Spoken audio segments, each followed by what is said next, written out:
Hello my भुलका party. आज हम आपके लिए लाए सेकेंड वीडियो ऑफ थर्मोडायनेमिक्स, जिसमें आज हम लोग क्या क्या सीखने वाले हैं। क्लियर?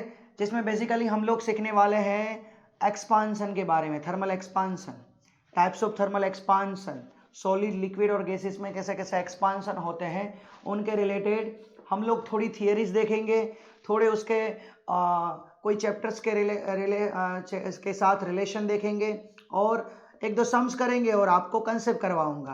क्लियर? तो रेडी रहना और लास्ट अप टू एंड तक प्लीज वीडियो देखना, तभी आपको पता चलेगा हर एक कंसेप्ट के बारे में। राइट? और सपोज मेरी चैनल को आपने सब्सक्राइब नहीं किया है तो सब्सक्राइब कर देना, और कोई भी आपको कमेंट करनी है तो जरूर कमेंट करना, क्योंकि कमेंट करने से हम लोगों को मोटिवेशन मिलता है कुछ नए वीडियो बनाने में। कुछ ना कुछ दिक्कत आती है तो आप बताओगे तो हम लोग उसको सोल्व कर पाएंगे। क्लियर? तो आज हम लोग स्टार्ट करते हैं थर्मल एक्सपांसन, थर्मोडायनेमिक्स का second topic. Right? What is the meaning of thermal expansion? सबसे पहले हम लोग आज सीखेंगे थर्मल एक्सपांसन का मीनिंग सीखेंगे बेटा। क्लियर? तो देखो बेटा, थर्मल एक्सपांसन मतलब क्या?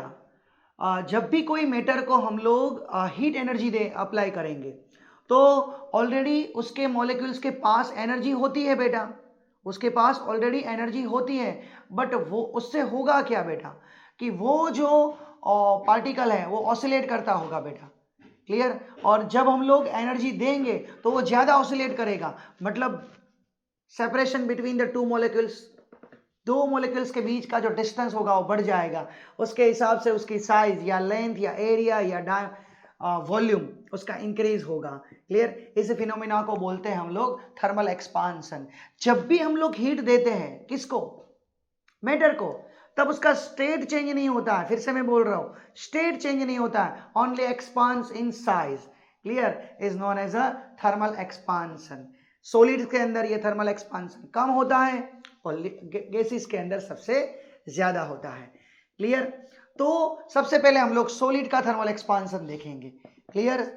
तो सॉलिड के अंदर total 3 types of thermal expansion मिलते हैं बेटा। Total 3 type of thermal expansion होते हैं। First one is the as per our diameter, as per our size, like as a 1 dimension, 2 dimension या 3 dimension. तो in a 1 dimension is known as a linear, 2 dimension is known as a surface, and 3 dimension is known as a volumetric या volume. Clear? Linear expansion, surface expansion and volume expansion. तो आज हम लोग जो बात करने वाले हैं बेटा, ये 1 डायमेंशन, 2 डायमेंशन और 3 डायमेंशन के हिसाब से बात करने वाले हैं। तो सबसे पहले बेटा आज हम लोग हमारा फर्स्ट टॉपिक स्टार्ट करते हैं, लीनियर एक्सपांसन। सपोज हमारे पास कोई रोड होता है, यहां पे एक रोड है, उसकी ओरिजिनल लेंथ L0 है। जब भी मैं इसको टेम्परेचर दूंगा, टेम्परेचर इसका बढ़ाऊंगा, तो उसकी, सबको मालूम है, टेम्परेचर बढ़ाने से उसकी लेंथ इंक्रीज होती है और टेम्परेचर डिक्रीज करने से उसकी लेंथ डिक्रीज होती है। तो उसकी जो न्यू लेंथ होगी बेटा वो कुछ ऐसी बन जाएगी।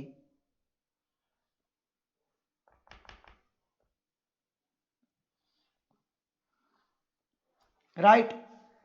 इसकी न्यू लेंथ ये बन गई बेटा। तो ये जो है ना, ये डेल्टा एल हुआ, इंक्रीजिंग लेंथ। उसका फॉर्मूला क्या होता है बेटा,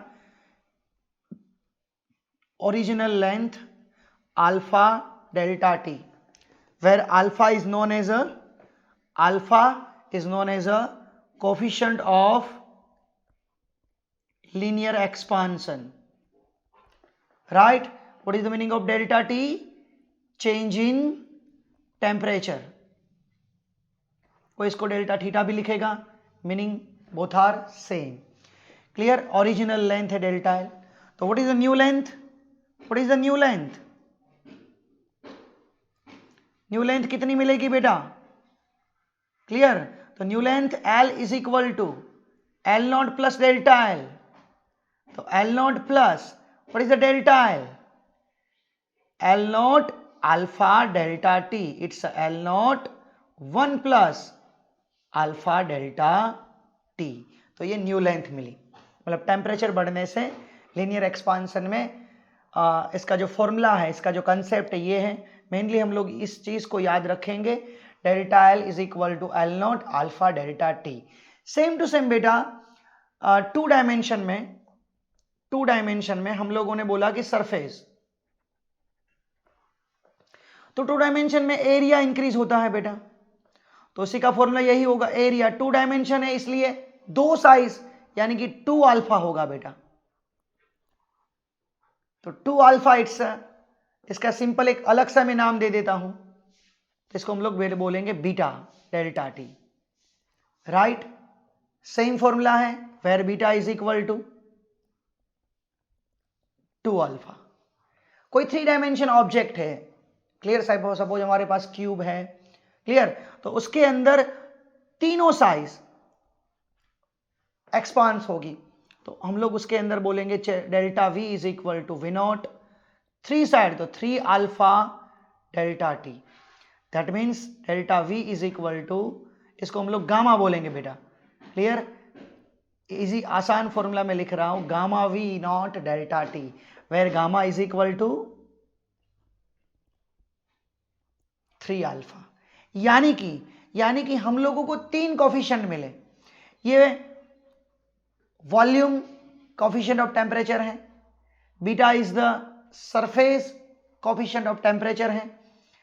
तो बेटा रिलेशन क्या मिला, alpha is to beta is to gamma is equal to 1:2:3, यानी कि beta is equal to 2 alpha, gamma is equal to 3 alpha and 2 beta is equal to 3 gamma. This is the relation between the alpha, beta and gamma.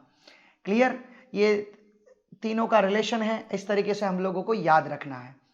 Okay, तो इसके अलग अलग हम लोग concept थोड़े notes करेंगे, जिससे हम लोगों को कुछ ना कुछ पता चलेगा। इसके 1-2 सम्स देख रहे हैं बेटा, देखेंगे, जिससे आपको थोड़ा ज्यादा समझ में आएगा कि how to use this formula. But clear, for example मैं एक सिंपल एग्जाम्पल दे देता हूं आपको, तो एक सम्स लेके आपको बताता हूं कि उस सम्स में क्या होगा बेटा। लाइक दिस कंडीशन, हमारे पास एक सम्स है, मैं आपको करवाता हूं कि एक हमारे पास स्टील का रोड है, मीनिंग समझना बहुत आसान है, अपने आप समझ में आ जाएगा। क्लियर, थोड़ा आपको लंबा सेशन जा रहा है तो आप क्या करो, थोड़ा स्क्रीन पोज करके आप पूरा लिख दो या स्क्रीनशॉट ले लो। क्लियर, उसकी लेंथ जो है बेटा वो 20 सेंटीमीटर है, इसका टेम्परेचर जो था वो 20 डिग्री सेल्सियस है। क्लियर, अब मैं इसकी टेम्परेचर बढ़ा रहा हूं, 40 डिग्री सेल्सियस इसका टेम्परेचर कर रहा हूं, तो what is the new length, alpha, ये स्टील का रोड था, तो अल्फा स्टील आपको दिया है 1.2 क्रॉस 10⁻⁻5 डिग्री सेल्सियस। तो बेटा हम लोग क्या करेंगे, डेल्टा एल फाइंड कर लेंगे पहले। अभी मैंने बोला था कौन सा फॉर्मूला होगा, alpha L delta T, original length 20 centimetre है, what is the alpha 1.2 cross 10⁻5, ये 20 है, डिफरेंस कितना हुआ टेम्परेचर का 20 डिग्री और 40 degree, you know about very well, it's a 20 degree Celsius, right. इसका करीबन आंसर आया हम लोगों को मिला 0.48 क्रॉस 10⁻² सेंटीमीटर। क्लियर, तो ओरिजिनल लेंथ क्या होगी, न्यू लेंथ क्या मिलेगी, तो हम लोग करेंगे L not plus delta L, यानी कि आपका आंसर आएगा 20.0048 सेंटीमीटर। सिंपल है, सबको समझ में आ जाएगा, इतना टफ नहीं है बेटा। क्लियर, ऐसे ही एक सम वॉल्यूमेट्रिक का दे देता हूं, ऐसे एक सम वॉल्यूमेट्रिक का ले लो। फॉर एग्जाम्पल हम लोगों को कोई एक ब्लॉक दिया है बेटा, उस ब्लॉक का इनिशियल वॉल्यूम 1000 सेंटीमीटर क्यूब है, राइट। अब इसका जो ब्लॉक है, उस ब्लॉक का टेम्परेचर 25 डिग्री सेल्सियस से लेके हम लोग इसको ले जा रहे हैं 40 डिग्री सेल्सियस तक, यानी कि चेंज इन टेम्परेचर कितना कर रहे हैं बेटा हम लोग, 15 डिग्री सेल्सियस, राइट। तो क्वेश्चन क्या पूछा है, और उसका वॉल्यूम इंक्रीज होता है, volume increase by 4 centimetre cube, यानी कि बेटा 1004 हुआ, यानी कि डेल्टा वी क्या हुआ बेटा, 4 सेंटीमीटर क्यूब। राइट है, मालूम पड़ गया आपको बेटा। तो इन लोगों ने क्या पूछा, what is the linear coefficient, यानी कि आपको अल्फा फाइंड करना है।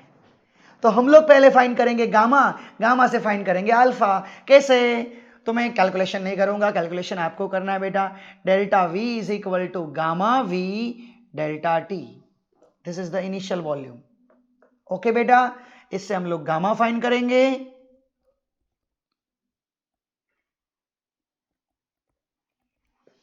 तो गामा आपको यहां पे मिल जाएगा। और अभी हम लोगों ने देखा gamma is equal to 3 alpha, then alpha is equal to gamma by 3, alpha is equal to gamma by 3। तो इससे हम लोग गामा फाइंड कर लेंगे। क्लियर, चलो इतना समझ में आ गया। थोड़ा रेस्ट लेना है तो रेस्ट ले लीजिए, पॉज कर दीजिए और हम लोग आगे बढ़ेंगे। ओके चलो, तो बेटा पूरा टॉपिक लर्न करना है, ऐसे आधा अधूरा नहीं छोड़ना है। पूरा नीट के लिए हमारा कंसेप्ट क्लियर हो जाना चाहिए। देखो नीट के लिए ऐसे क्वेश्चन कम पूछे जाते, ये तो मैंने आपको फंडामेंटल्स कवर करवाया। क्लियर, इसकी एप्लीकेशन क्या होगी, थर्मल एक्सपांशन हम लोग कहाँ कहाँ यूज करेंगे, अलग अलग चैप्टर्स के साथ कैसे लिंक करना है, थोड़ा उसको समझते हैं। लाइक दिस कंडीशन में आपको एक सबसे पहली इफेक्ट बताता हूँ, इफेक्ट सॉरी एप्लीकेशन नहीं बट इफेक्ट। तो पहली इफेक्ट, नीट में बहुत बार ये क्वेश्चन आ गया है बाय मेटालिक स्ट्रिप का।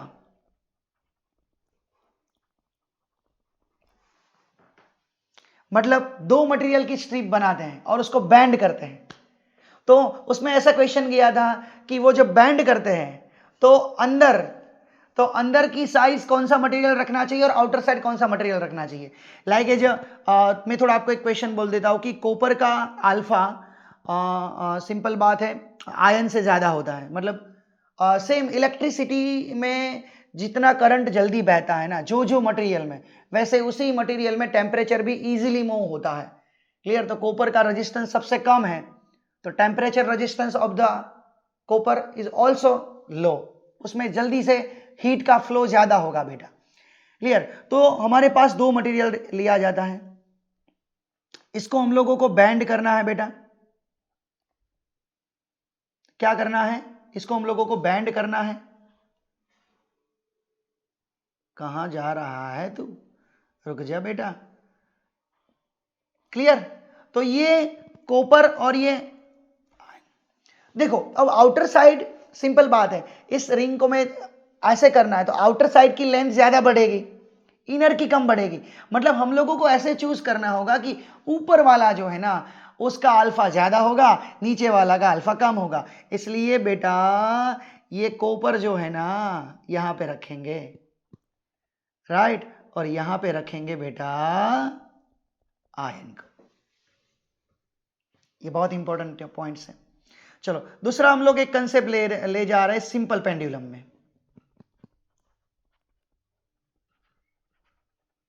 You know about very well, simple pendulum के बारे में सबको मालूम है। उसका जो पीरियोडिक टाइम होता है बेटा 2π√L/g।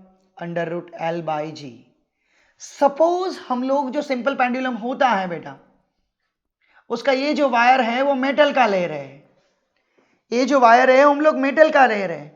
तो मेटल के वायर में टेम्परेचर बढ़ने से उसकी लेंथ इंक्रीज होगी, कम करने से डिक्रीज होगी, यानी कि हमारी घड़ी आगे पीछे रहेगी बेटा।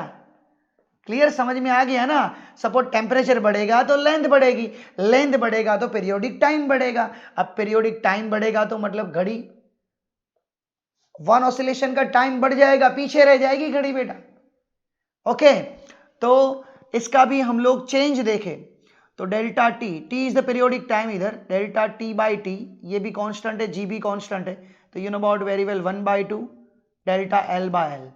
तो delta T by T 1/2, what is the delta L, what is the delta L. अभी हम लोगों ने बोला एल अल्फा, अभी मैं इसको डेल्टा थीटा बोल देता हूं, यहां पे थोड़ा डेल्टा टी वेरिएंट हो इसलिए।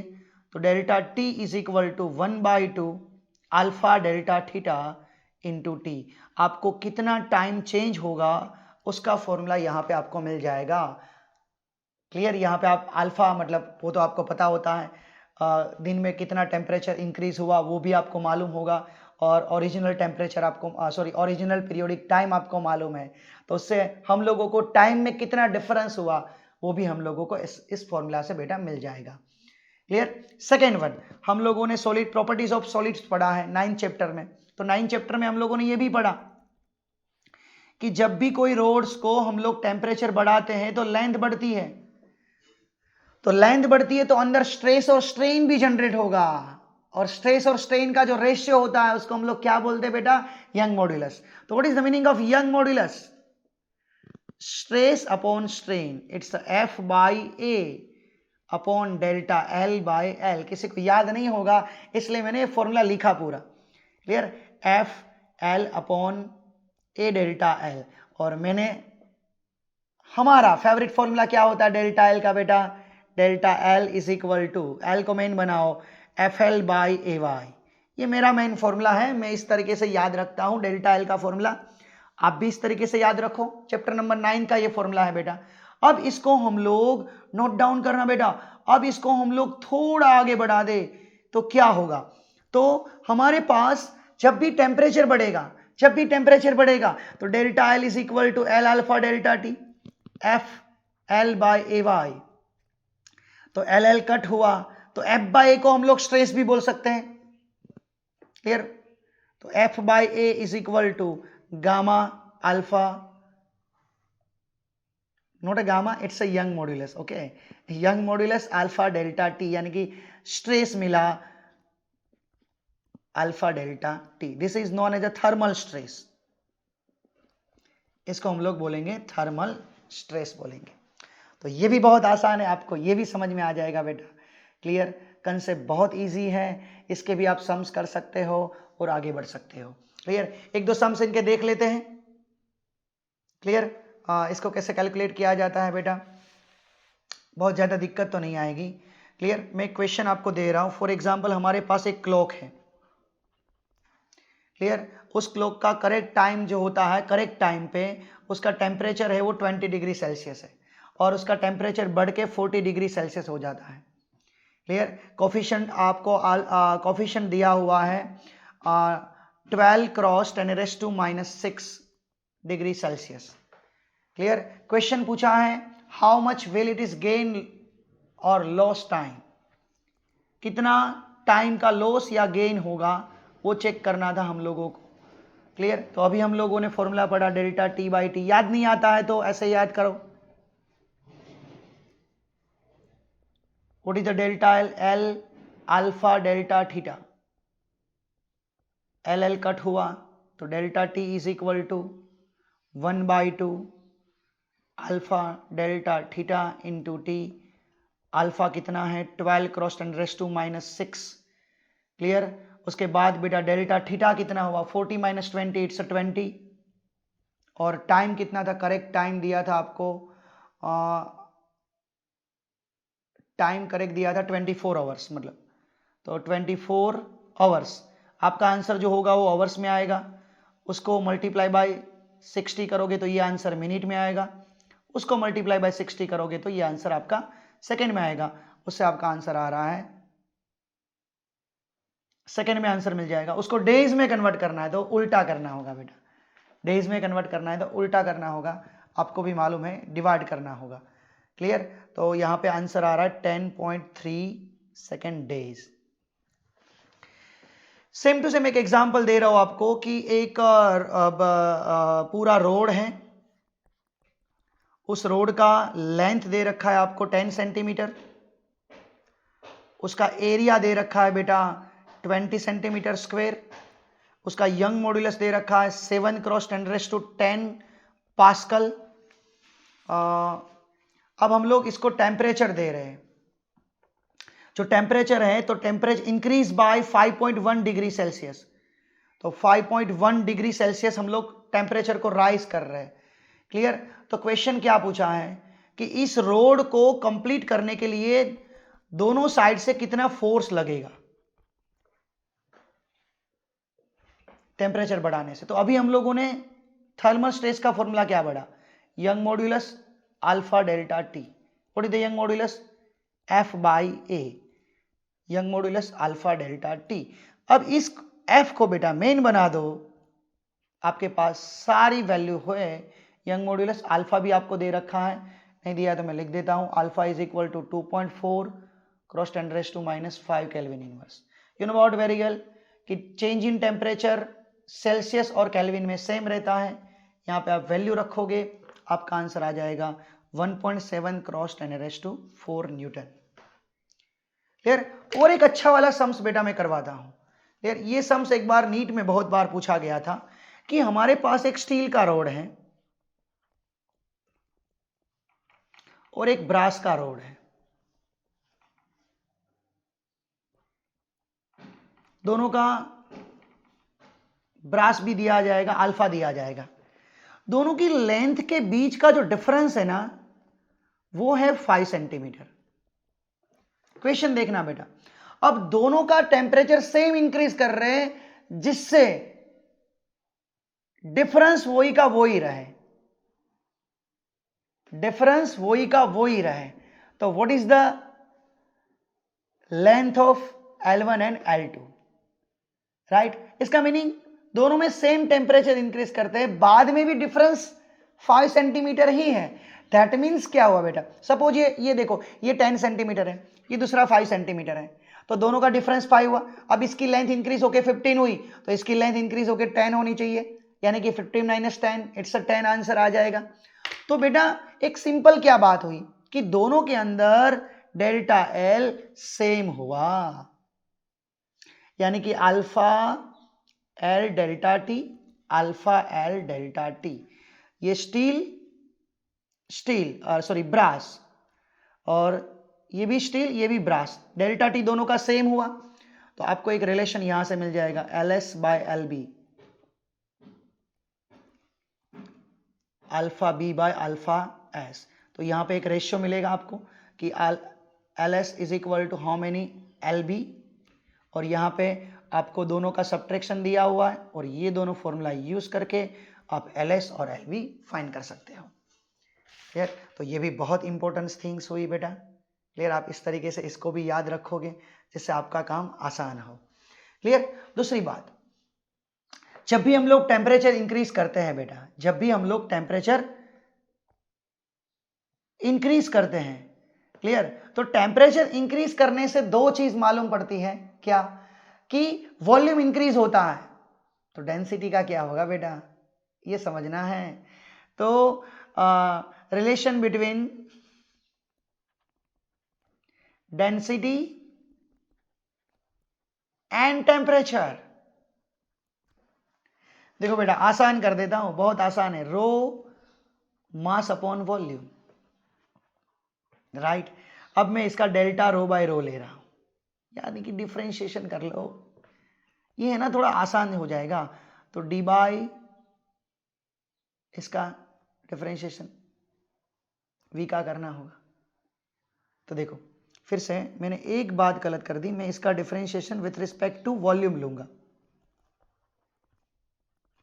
डी रो बाय डीवी कर रहा हूं, तो mass constant D by D V of V minus 1, it's a D rho, आसान है बेटा कोई बात नहीं है, फाइनल फॉर्मूला पे फोकस करेंगे, -1 आगे आएगा, एक पावर कम होगा, यानी कि D rho is equal to -m upon V square, और डी वी मल्टीप्लाई हुआ बेटा, तो D rho is equal to -m V square, what is the D V, it's a gamma V D T, तो V V cut, what is the m by V, it's a rho gamma D T. तो this is the relation of D rho, यानी कि temperature बढ़ने से density decrease होती है। और एक छोटा वाला अच्छा वाला फॉर्मूला बता देता हूं, d rho by rho is equal to minus gamma D t, d rho by rho is equal to minus gamma D t. ये percentage error change in density में फाइंड करने काम लगेगी। लाइक दिस कंडीशन, सपोज आपको एक सम दिया हुआ है, मैं आपको एक सम आपको बताता हूं, आसान सम इसका, कि सपोज कोफिशिएंट ऑफ ग्लिसरीन का वॉल्यूम एक्सपांसन दिया है 49 क्रॉस 10⁻⁻5 डिग्री सेल्सियस, और उसका टेम्परेचर हम लोग 30 डिग्री राइज कर रहे हैं, कितना राइज कर रहे हैं बेटा? 30 डिग्री राइज कर रहे हैं। तो what is the change in density? तो सिंपल क्वेश्चन है, हमारे पास फॉर्मूला क्या था? D rho by rho is equal to minus gamma D T यानी कि डेल्टा टी। तो गामा 49 क्रॉस 10⁻⁻5 30 और परसेंटेज है तो मल्टीप्लाई बाय 100 करोगे तो आपका आंसर आ जाएगा 0.0147 मल्टीप्लाई बाय 100 करोगे तो परसेंटेज आएगा बेटा 1.47% इंक्रीज होगा डेंसिटी। तो ये भी एक आसान फॉर्मूला है, इससे हम लोग कर सकते हैं। क्लियर? दूसरा बेटा d rho is equal to, हमारा जो इक्वेशन आया rho, d rho is equal to rho, इस अलग इस तरीके से भी हम लोग इस इक्वेशन को यूज कर सकते हैं, right? Rho proportional to the 1/m। तो फॉर एग्जांपल हमारा नया वॉल्यूम रोडेस है अपॉन रो, तो रिलेशन उल्टा होगा, v बाय विडेस। नया वॉल्यूम क्या होता है बेटा? v प्लस डेल्टा v होता है। समझना, बहुत आसान चीज है ये भी फॉर्मूला बेटा याद रख लेना। Clear? v plus what is the delta v? It's a gamma v delta t। दोनों में से v कॉमन निकलेगा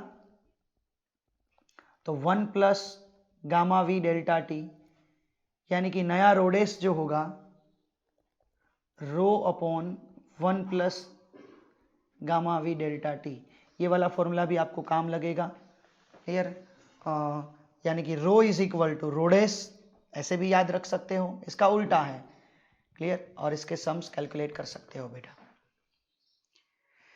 क्लियर? तो ये बात हुई आज एक्सपांशन की, बढ़िया मजा आया होगा। एक छोटा सा लास्ट टॉपिक करवा देता हूं, थोड़ा बोरिंग लगेगा बट मजा आएगा। हम लोग ये बहुत बार हम लोगों ने देखा होगा कि हम लोगों ने काफ़ी सारे मूवीज़ में भी देखा है कि आइस होता है और आइस के अंदर हम लोग जब क्रैक करते तो नीचे पानी रहता है, आइस ऊपर रहता है। ऐसा क्यों? नीचे से आइस क्यों नहीं बनता है? क्लियर? सारी फेस जो भी लीव्स ऑफ सी लीव्स है, दरियाई जीव जो भी है, वो 4 डिग्री पे क्यों रहते हैं? ये एक समझने लायक बात थी बेटा।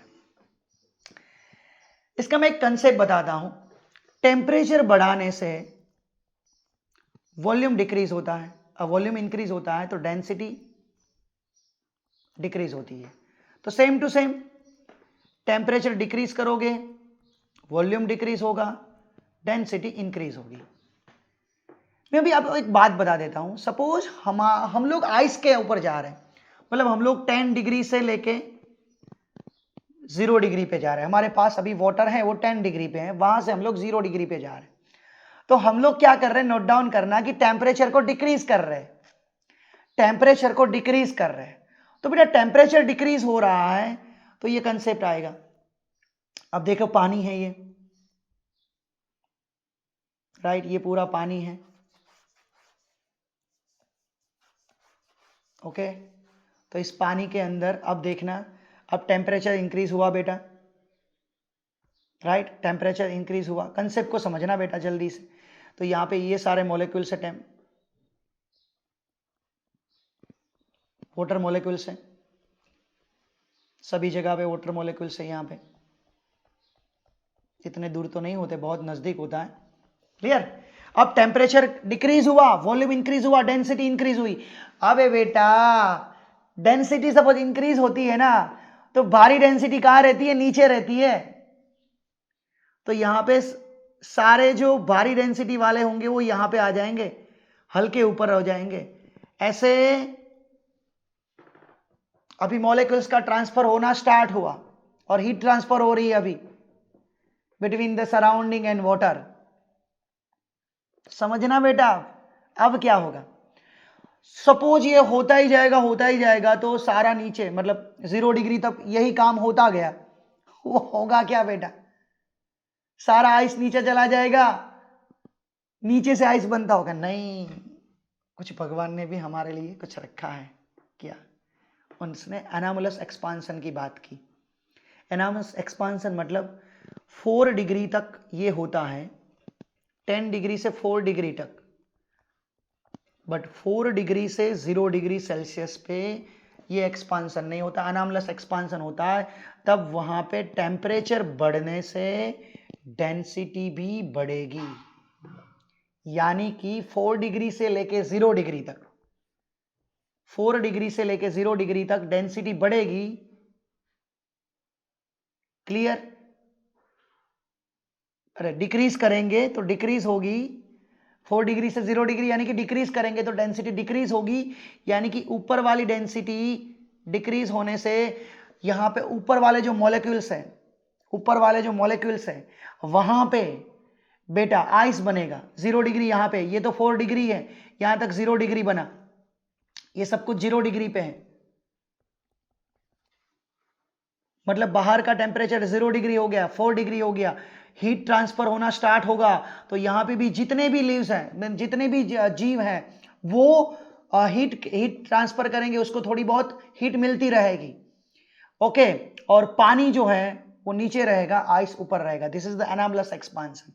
इसलिए देखो हुआ क्या, थोड़ा पॉइंट को नोट डाउन करना, 10 डिग्री से लेके हम लोग 4 डिग्री तक गए और 4 डिग्री से 0 डिग्री गए, तो यहां से टेम्परेचर डिक्रीज कर रहे हैं तो डेंसिटी इंक्रीज हो रही थी, इंक्रीज हुई, यहां तक इंक्रीज हुई, उसके बाद डेंसिटी डिक्रीज हुई, तो डेंसिटी कौन से पॉइंट पे इंक्रीज मैक्सिमम होती है, इंक्रीज इंक्रीज इंक्रीज, तो डेंसिटी मैक्सिमम कितने, 4 डिग्री सेल्सियस, और उस डेंसिटी कितनी होती है 10⁻³ प्योर डेंसिटी कितनी होती है 10⁻³ किलोग्राम पर मीटर क्यूब। क्लियर? इसलिए हमारा जो ग्राफ होता है ना बेटा, graph clear, density versus temperature का, तो यहाँ पे 4 डिग्री है, पहले इंक्रीज होगा यहाँ तक मैक्सिमम आएगा, उसके बाद वापस डिक्रीज होगा। क्लियर? डेंसिटी का ये ग्राफ याद रखना बेटा। ओके, तो आपको वीडियो जैसा भी लगा है बेटा, इसको एक बार रिवाइज करो पूरे लेक्चर्स को, ये नीट के लिए बहुत काम लगेगा। थ्योरेटिकल पॉइंट ज़्यादा है इसके अंदर, थोड़े थोड़े फॉर्मूलाज मिले, उनको थोड़ा अपनी अलग से नोट्स बनाओ और याद रख लो, और इनके रिलेटेड एमसीक्यू स्टार्ट कर दो, और कोई भी दिक्कत है तो मुझे कमेंट बॉक्स में लिखो। क्लियर? ये पार्ट 2 का वीडियो है, नेक्स्ट वीडियो में जल्दी ही रखने वाला हूँ, अपलोड करने वाला हूँ। क्लियर? बस ऐसे ही हम आप लोग वीडियो देखते रहना, मैं नए नए वीडियोस बताऊंगा, पूरा थर्मोडायनेमिक्स की सीरीज हम लोग कंप्लीट करने वाले हैं। क्लियर? तो आपको भी बहुत बढ़िया मजा आएगा। आपको कोई क्वेश्चन है, कोई डाउट्स है तो मुझे अपने नंबर्स पे भेज सकते हो। मेरा व्हाट्सअप नंबर जो है वो 9924881555, ये मेरा व्हाट्सअप नंबर है। आपको कोई डाउट्स है तो मुझे सेंड करना। क्लियर? मैं आपको सॉल्व करके दिखाऊंगा। क्लियर? और कमेंट बॉक्स में ज़रूर लिखना कि आपको वीडियो कैसा लगा। ओके बेटा, तो बाय बाय।